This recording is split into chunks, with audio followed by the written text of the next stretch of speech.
बहुत सारे approaches use में किए जाते हैं। नोवेल ड्रग डिलीवरी क्या है कि आप टारगेटेड जहाँ पे आपको ड्रग डिलीवर करवानी है वहाँ पे वो आप एक फॉर्मुलेशंस होती है आपकी, जहाँ पे जो फॉर्मुलेशंस हैं, जो फॉर्मुलेशन है जहाँ पे आप ड्रग डिलीवरी करवाना चाहते हो, अपने ड्रग का इफेक्ट दिखाना चाहते हो, वो करते थे ना। एक पहले कहावत सुना होगा, लोग गाँव में मजाक नहीं करते हैं, यार मेरा सिर यहाँ दुख रहा है और इंजेक्शन यहाँ लगा रहे हो, कैसे क्या होगा यार, ऐसे थोड़ी होता है क्या, वो क्यों। लेकिन हाँ, आजकल वो सिस्टम को चेंज कर दिया है। आपने दवा यहाँ पे खाई लेकिन वो असर यहाँ पे करती है, तो उसके पीछे नोवेल ड्रग डिलीवरी सिस्टम ही काम करता है। तो ये जो स्ट्रेटेजीज होती है नोवेल ड्रग डिलीवरी सिस्टम को, इसको इंटरडिसिप्लिनरी अप्रोच बोला जाता है। क्या बोला जाता है? INTERDISCIPLINARY,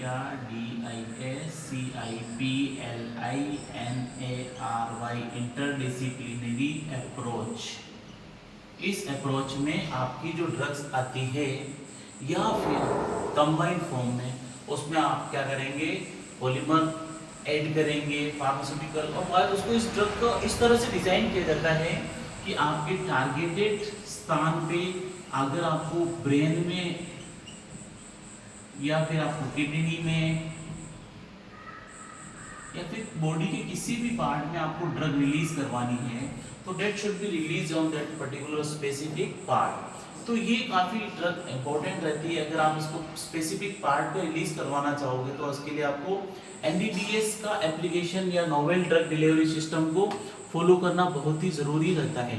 अब बात करेंगे नोवेल ड्रग डिलीवरी का कोई क्लासिफिकेशन होता है? यस, नोवेल ड्रग डिलीवरी का क्लासिफिकेशन होता है।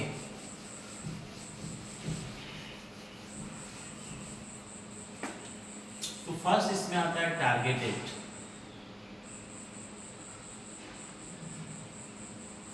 Targeted drug delivery.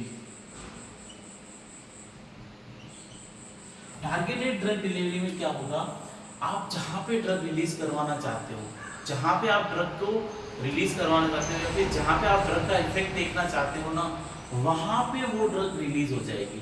Targeted drug delivery is a modern method of delivering pharmaceuticals in patients by increasing the concentration of the delivered drug exclusively in the targeted body component of interest such as organ, tissue, cells। मतलब कि आप इस drug को आप किसी अपने organ में भी रिलीज करवा सकते हो, टिश्यू में भी करवा सकते हो, या फिर आप किसी भी अपनी सेल्स में आप अपनी ड्रग को रिलीज करवा सकते हो।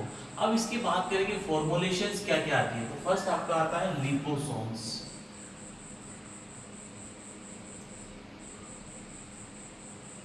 ठीक है, लिपोसोम्स में क्या होगा, liposomes are small vesicles in bilayer formed composed of phospholipids specially phosphatidylcholine but may include other lipids such as egg phosphatidyl, ethanol, amine, so long they are compatible with lipid bilayer। Actually होता क्या, liposomes में एक phospholipid की bilayer होती है जो क्या करेगी, आपकी फॉस्फोलिपिड की बाइलेयर जो आपके प्रोडक्ट को पर्टिकुलर इसमें रिलीज करेगी, पर्टिकुलर इस टाइप्स में रिलीज करेगी, जो क्या करेगी आपके उसके लिए हेल्पफुल रहेगी पर्टिकुलर टारगेटेड ड्रग डिलीवरी के। लिपोसोम्स क्या होते हैं कि इसका ड्रग डिफ्यूजन या सेल मेम्ब्रेन से ये क्या करेंगे, जैसे आपकी सेल मेम्ब्रेन है ना, इनके साथ में वो इंटरेक्ट करेंगे,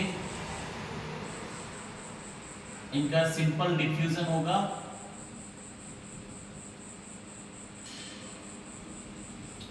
और जिससे ये अपने पर्टिकुलर टारगेटेड ड्रग डिलीवरी या जहां पे इनको रिलीज होना है वो वहां पे रिलीज हो जाएंगे।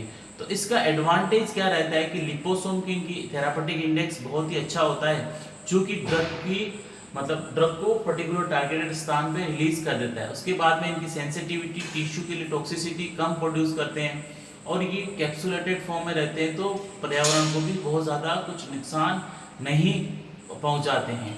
अब बात करेंगे कि लिपोसोम्स का क्लासिफिकेशन क्या होता है। Classification of targeted drug delivery में अपन क्या पढ़ रहे हैं, लिपोसोम। ठीक है, उसमें आप लिपोसोम पढ़ रहे हो। अब लिपोसोम्स का क्लासिफिकेशन बात करेंगे। तो लिपोसोम्स क्या करते हैं, फर्स्ट तो या तो वो अपने बेस्ड ऑन स्ट्रक्चर होंगे,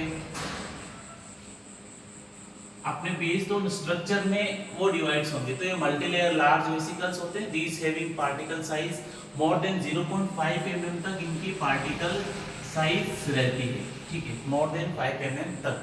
ओलिगोमोलिकुलर vesicles in this particle size range from 0.01 to 1 micrometers या माइक्रोमीटर रहती है। फिर उसके बाद में जो आपके स्मॉल यूनी लेमिनार वेसल्स आते हैं, these are having particle size of 10 20 to 100 nanometers. तो ये कुछ कुछ वेसिकल्स की साइज रहती है। अब इसका सेकंड वन आता है कि बेस्ड ऑन मेथड, ठीक है, आप इसको कैसे बना रहे हो, तो उसका बेस्ड ऑन मेथड और प्रिपरेशंस की बात करेंगे। तो vesicles prepared by the reverse phase evaporation method. First क्या होगा, रिवर्स फेज इवोपरेशन मेथड इसमें यूज में लिया जाएगा। उसके बाद में क्या है कि इसमें एक्सट्रूजन टेक्निक भी काम में ली जाती है। उस टेक्निक्स को कहते हैं vesicles prepared by extrusion technique, vesicle prepared by dehydration, rehydration method and multilamellar vessels made by reverse phase methods. तो ये आपके कुछ बेसिकली इनकी क्लासिफिकेशंस आ गए। अब सेकंड जो टारगेटेड ड्रग डिलीवरी में सेकंड जो आपके आते हैं वो आते हैं नियोसोम्स, लिपोसोम्स, सेकंड आता है नियोसोम्स। नियोसोम्स क्या होते हैं, तो नियोसोम्स are promising vehicle for drug delivery and being non-ionic. Neosomes are non-surfactant vesicles, cholesterol or other lipids. Their physical properties are similar to liposome. ये सब कुछ ये similar थे, मतलब कि इसका भी फोस्फोलिपिड बाइलेयर इसमें आपके आउटर कवर में इसकी बनी होती है। नियोसोम्स बेसिकली जो आपका नियोसोम्स होते हैं वो इस तरह से बने होते हैं,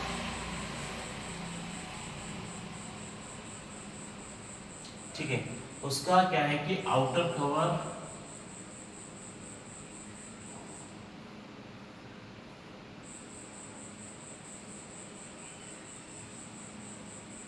ठीक है इस तरह से डिजाइन किया हुआ रहता है, ठीक है। तो इसमें क्या होगा कि आपकी फोस्फोलिपिड की जो ये बाइलेयर रहती है ना फोस्फोलिपिड वाली, वो यहाँ पे कवरिंग करके हुए वो इसमें रहती है। आपकी जो लिपोफिलिक ड्रग्स होगी वो इस क्षेत्र में यहाँ पे लिपोफिलिक ड्रग होगी, वो यहाँ पे आपका ड्रग रिलीज करेगी, टारगेटेड ड्रग रिलीज आपकी इस पार्ट में होगा। तो ये जो है ना थेरापेटिक ये टेक्रोलिमस, लेंटोक्सिन, ये जो आपके इम्यूनिटी मॉडिफायर ड्रग्स आती है वो इसमें काम में या इस ड्रग्स के थ्रू काम में ली जाती है, इस टेक्निक के थ्रू। नेक्स्ट जो अब आपका आता है नैनो पार्टिकल्स, ठीक है।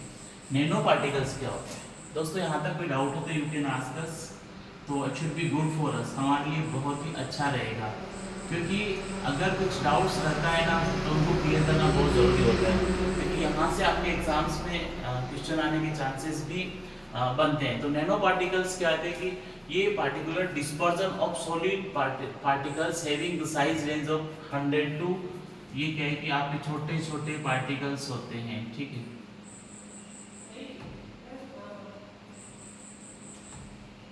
तो 100 to 1000 नैनोमीटर इन पार्टिकल्स की साइज रहती है।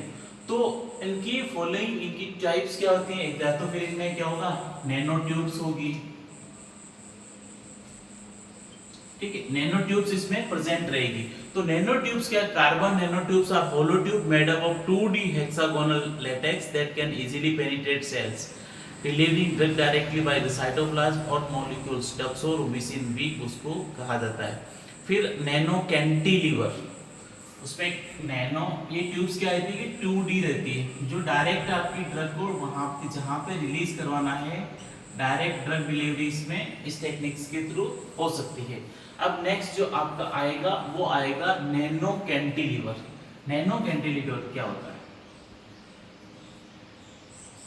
तो नैनो कैंटिलीवर में क्या होगा कि आपका जो प्रोडक्ट्स होगा वो डायरेक्ट क्या है कि बीम लाइक स्ट्रक्चर होते हैं, वो डायरेक्ट ही इसमें रिलीज होने में प्रायोरिटी बढ़ जाती है, जिसमें सिलिकॉन सबस्ट्रेट आपका प्रेजेंट रहता है। इसको मोस्टली नैनो कैंटिलीवर को डायग्नोसिस पर्पस के लिए आप काम में लेते हैं। ये काफी डायग्नोस्टिक एजेंट, कैंसर है या फिर दूसरी टीबी है, इनको डायग्नोस करने के लिए टेक्निक्स काम में लिए जाते हैं। फिर आता है आपका गोल्ड नैनो पार्टिकल, भाई सोने वाले पार्टिकल होते हैं। यस करेक्ट, आपने सही सुना, इसमें सोने के पार्टिकल्स होते हैं जो क्या करते हैं डायग्नोस्टिक पर्पस के लिए बहुत ही क्या करते हैं, डीएनए के साथ में डायरेक्ट कंबाइन होंगे ना, तो डीएनए के साथ में डायरेक्ट कंबाइन होंगे तो क्या होगा, वो अपना रिएक्शंस शो प्रोड्यूस करेंगे।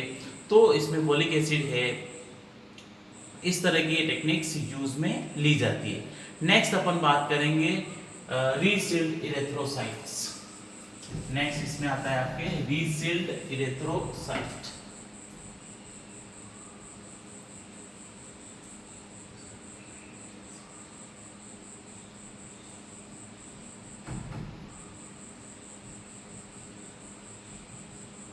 रीसील्ड इरेथ्रोसाइट, रीसील्ड इरेथ्रोसाइट क्या होते हैं?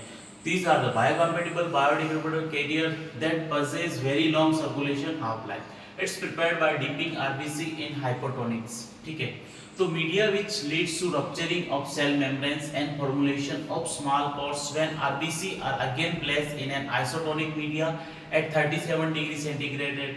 So these are the aspirin, steroid, RBC का एक पार्ट रहता है, तो ये एरिथ्रोसाइट्स रिलीज के लिए काम में लिया जाता है। इसका एडवांटेज क्या रहता है, बायोकम्पेटिबल रहता है, बायोडिग्रेडेबिलिटी, टॉक्सिसिटी बहुत ही कम प्रोड्यूस करेगा। अब monoclonal antibodies, MONOCLO, monoclonal antibodies, ठीक है। मोनोक्लोनल एंटीबॉडीज क्या होते हैं? Monoclonal antibodies are the immunoglobulins derived from a monoclonal cell line and which have a defined specificity like cetuximab, rituximab। ये क्या डायरेक्ट कैंसर के लिए डायरेक्ट ड्रग डिलीवरी करते हैं, जो कि माइक्रोस्फेयर होते हैं, स्मॉल फॉर्म में प्रेजेंट रहते हैं, लेकिन आईवी रूट के थ्रू आपको पेशेंट को दिए जाते हैं। इनका क्या रहता है कि इंजेक्ट डायरेक्टली बॉडी में करते हैं, जो टारगेटेड के साथ में जाकर के और वहां पे अपनी ड्रग रिलीज कर देंगे। फिर आता है डेंड्रीमर्स, ठीक है। डेंड्रीमर्स क्या होता है? तो डेंड्रीमर्स जो होते हैं ना, डेंड्रीमर्स भी एक फार्मास्यूटिकल सब्सटेंस होते हैं जिनको ग्रीक वर्ड में डेंड्रोन कहा जाता है। ट्री लाइक स्ट्रक्चर होता है, ठीक है, ट्री लाइक स्ट्रक्चर्स होता है, मतलब आपके जो ये पार्टिकल्स होंगे ना वो इस तरह से बने रहते हैं ट्री लाइक फॉर्म में, ठीक है।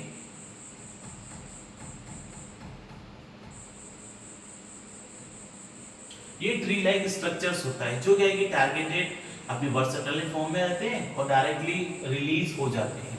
तो ये कुछ मोटा मोटा आपका नोवेल ड्रग डिलीवरी सिस्टम में टारगेटेड ड्रग करते हैं। लिपोसोम्स आपकी formulations, niosomes, nanoparticles, resealed erythrocytes, monoclonal antibodies, dendrimers, ये सारे के सारे इसमें इन्वॉल्व रहते हैं जो आपके ड्रग को डायरेक्ट टारगेटेड स्थान पे रिलीज कर देते हैं। तो यहाँ तक कोई डाउट है तो you can ask us, otherwise हम लोग ना नेक्स्ट शुरू करेंगे, वो होगा control release drug delivery system. कुछ भी डाउट है तो you can ask in the comment box.